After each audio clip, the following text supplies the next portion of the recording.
and welcome to an episode of Mystic Femininity.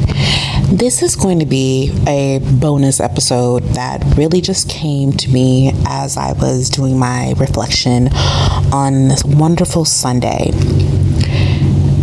There is this notion of what is the soft life, entering your soft girl era. Most of this type of material that is out there is geared towards 18, 20 something women who are just starting their lives but are being implanted with the notion that you as an individual don't matter, and the only way that your life will be something is if you do these certain activities. You participate in desiring to look this certain way. You have to aspire for these career paths. You have to do basically anything in order to be on this particular side of conformity. And that's unfortunate to me because they're out the gate being implanted with this sort of insecurity, which, depending on their life and where their origin story may have been, they could be coming out of a lot of turmoil, a lot of trauma that really, truly can be. The soft life aesthetic can be hyper addictive, because essentially it's showing that, if I am just, I've looked this way, I wear these brands, I sound this way, I only talk and deal with these sort of partners, then now finally I can whitewash the past. But the soft life aesthetic that I'm going to talk about today is going to be more for those that are 35, really more of my 40 plus babes. Entering the soft life after 40 is a spiritual return to beauty. It is a spiritual path of returning to yourself. It is something that's often lost in being in your 40s. When you're 40 plus, society begins to, if they haven't already, begins to show you that you as a woman, especially as you are entering into your final form of the wise woman or crone, whichever one you subscribe to, by way of perimenopause into menopause. You are beginning to feel these shifts internally, and that is what you deal with the perimenopause. You're dealing with the physical shifts, but also the emotional, the psychological, and the spiritual shifts that happen all at once. And in our society, this is a subject matter that is not spoken about often, and it's definitely not spoken out loud. If anything, people have to go search in anonymous chat rooms to gain information and knowledge and how to navigate it, and it can feel very polarizing. If you were a woman whose aesthetics were your calling card in your youth, this can be a extremely chaotic and really rough experience and journey. And then if you were a woman who may not have been conventionally attractive, or you had always been aspiring to be conventionally attractive, and maybe finally you got there, or you were starting to see some potential glimmers, and then you began the pathward of perimenopause. This is the episode for you. Now, here in Mystic Femininity, this is a sacred space where beauty, elegance, divine femininity energy is converged into the woman who is wanting to reclaim her power at any age, but especially after 40. Today's episode will be a very powerful, gentle invitation. I really encourage you to soften, to slow down, and to stop performing the life that you built and start embodying the one that your soul desires. Because I will give you this out of the gate. The more that you fight with who you really are, the harder this transition will be. Now, entering in a soft life after 40, let's begin. The soft life isn't a trend, it is a return. Being soft is returning to your eternal ocean of love, pleasure, and beauty. You've already mastered survival. You've navigated careers, motherhood, loss, resilience, and reintervention. But your life deserves more than endurance. It deserves transcendence. The soft life isn't just an aesthetic. It's not about luxury skincare or pretty lattes or curated stillness. It is the decision to stop running from you, a daily decision, and returning home. When you choose softness, you're not being lazy, you're being sacred. You're saying, I deserve to feel good in my body. I deserve beauty that isn't performative. I deserve rest without guilt. Now, I want to get into this particular area of these two particular words because it really does matter in how you will look at the soft life and look at this pivoting in your world. There is a great difference between surviving and transcending. Unfortunately, survival, especially if you are someone who lives a very isolated life, survival could feel as though this is the pinnacle of your world in life. And it can feel extremely hard to think that there is something better, and that if you want to have better, that you may be somewhat delusional. And then there's transcendence. So I'm going to give you a bit of personal moment here. Back in my late 30s, when everything looked pretty polished on the outside, inside I was pretty much dead and desolate.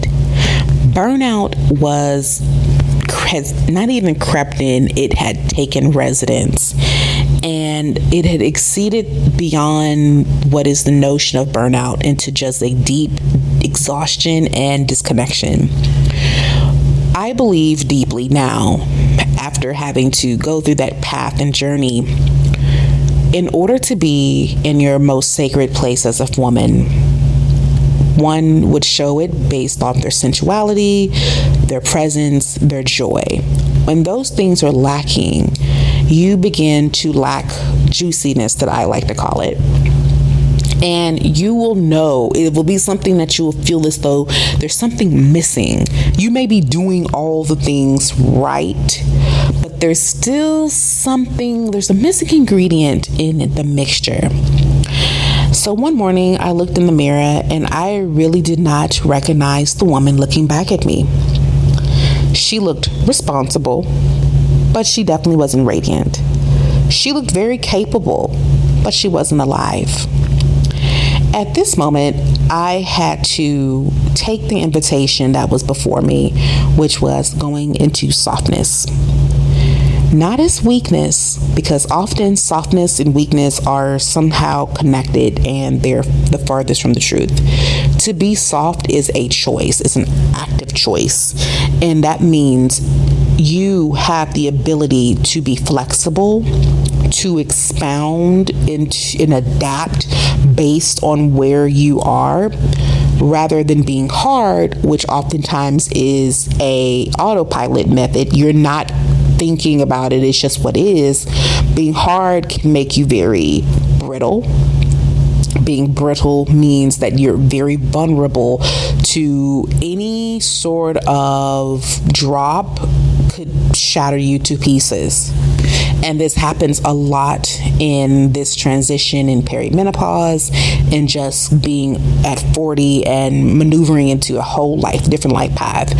The woman's life from 0 to about 40 is all about how sexually appeasing you can be to men And that's even if you are not someone who's intrigued by men, but still, that is the ultimate cultural view of the woman's aesthetic and focus is to be appeasing, to be groomed into conformity in order to make babies. And that's it.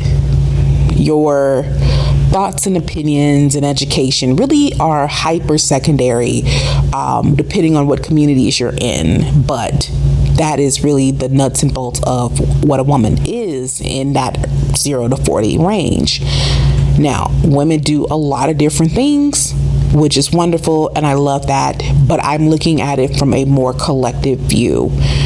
The society at this time is just not there yet to see the evolution and the brilliance of what is woman. That is why there's so much from such a young age that happens to young girls and women. These subtle jugs, nudges, subtle jabs to have her be insecure, constantly needing to be validated outside of herself, constantly to reject her own body and listening to her inner voice from an early age. So when you enter into 40 after going through that journey, you begin to be in a journey in which you are the artist. You get to decide based off what you want and what your body needs. That can be for some women a breeze, and it can be very much utter chaos for others, especially again if you were a woman who's conventionally attractive, had the traditional lifestyle. Going through this transition, you may begin to feel a bit angered. You feel irritable. You feel aggravated, or you've lost interest in the things that once were what you may have rooted yourself as who you were, who your identity is. Now you're going through a mild psychosis, which is a break from reality, which is a break from the identity that you have firmly put into yourself. And this can be very hard. If you're in one of those moments right now, and if you're someone who may say, well, I wasn't conventionally attractive, I've always been a little bit different, a little bit weird, but I was trying to get into a path of such, then this also can be very chaotic, because now the rules are changing, the body's changing, and sometimes it changes for the better, sometimes it changes for not so great, and you're having to adapt. Or you have always desired a certain path, but it seemed to always be out of reach. Now, in this transition period, this is a great time to take the invitation of softness, to develop a life that you are designing, and you get to deem what is soft, what does that look like, what does it taste like, what does it feel like, what does it smell like, everything that can be. I also want to say very strongly, the soft life era, the soft girl era, doesn't have a time limit.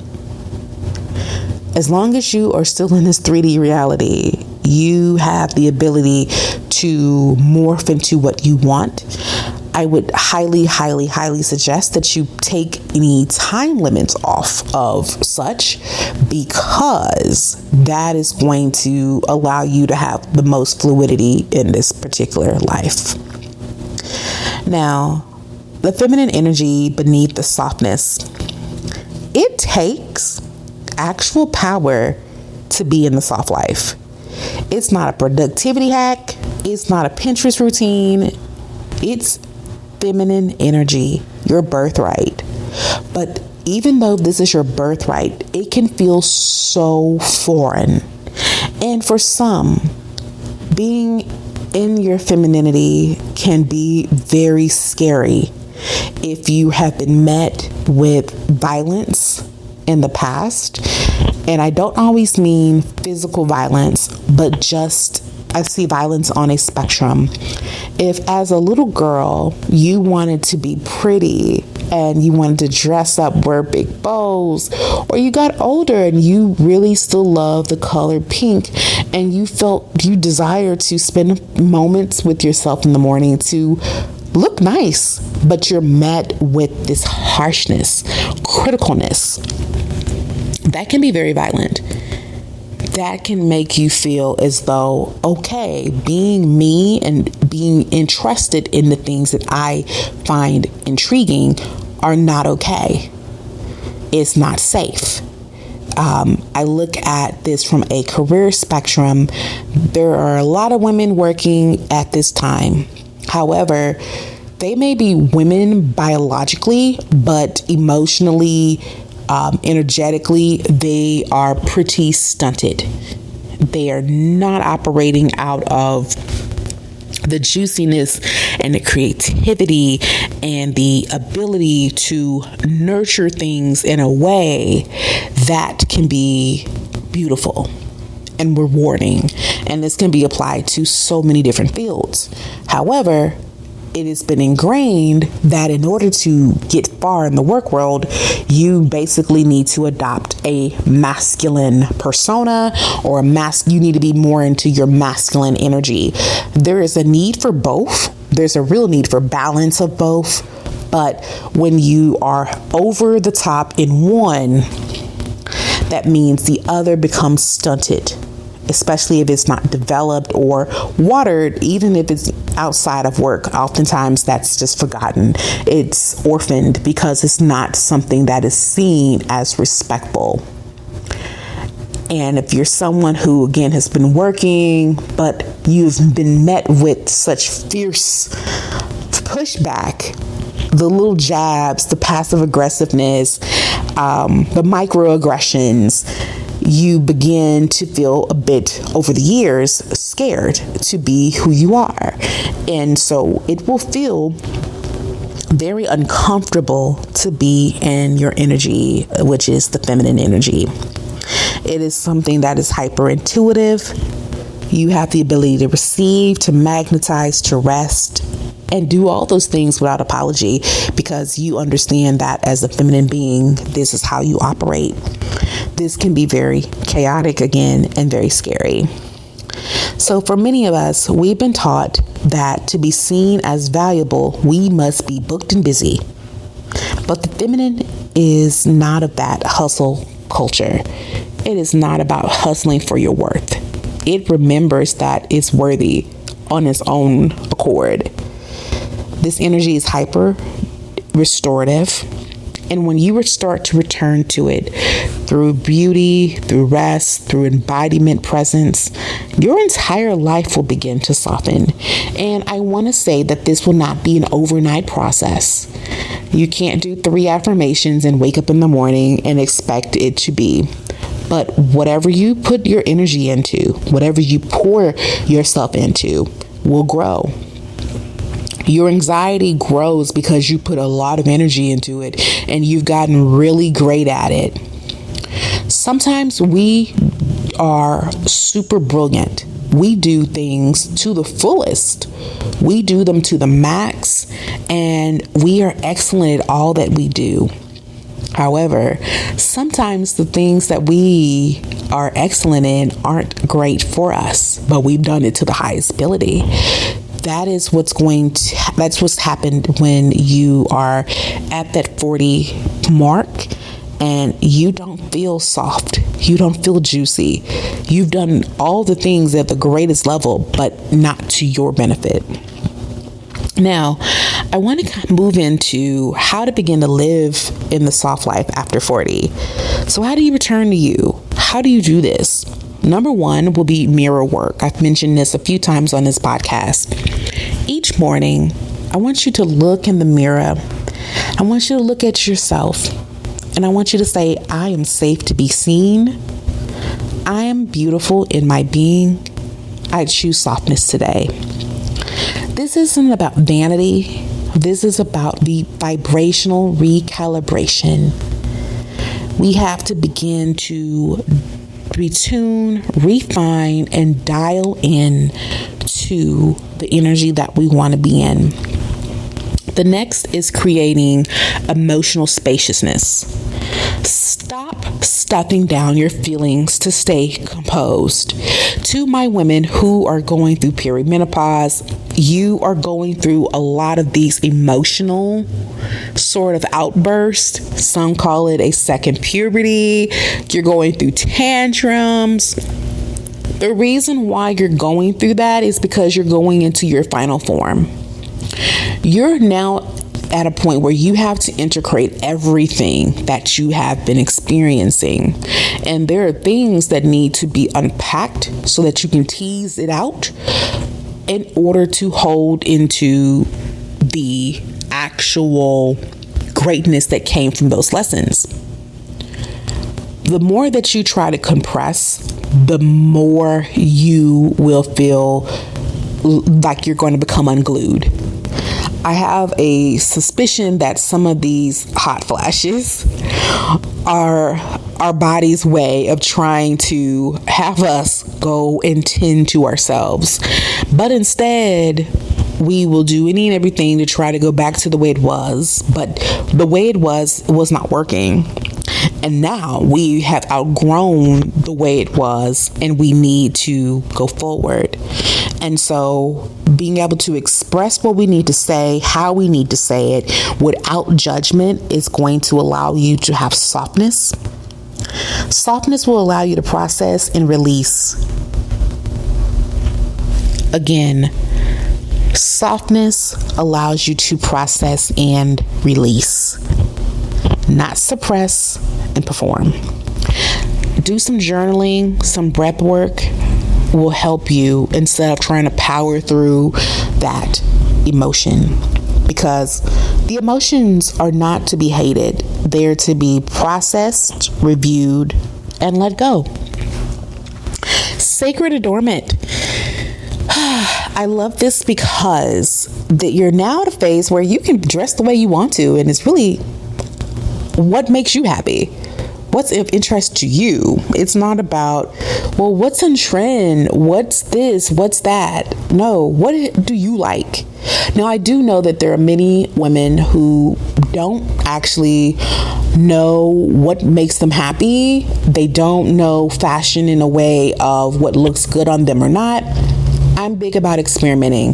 This is a time in your life, and for the rest of your life, you get to experiment and decide what you look like. So if you want to have a different look every day, go forward.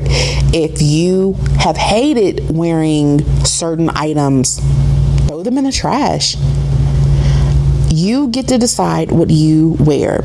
Now, we always know that, depending on where we are, we might need to change it up a bit. But overall, you should see yourself dressing in a way that reflects how you want to feel.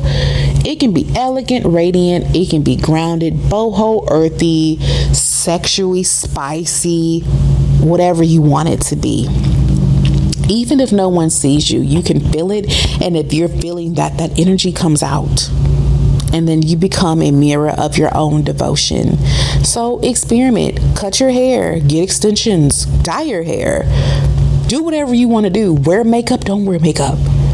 Wear deodorant though, please.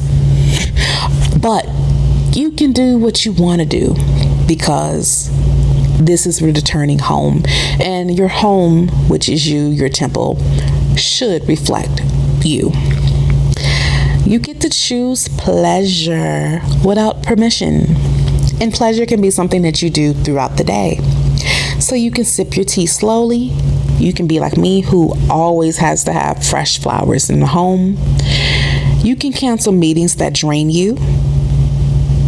You can cut off partners that no longer serve you. These are not indulgences. They're your divine feminine in motion. These are not trends.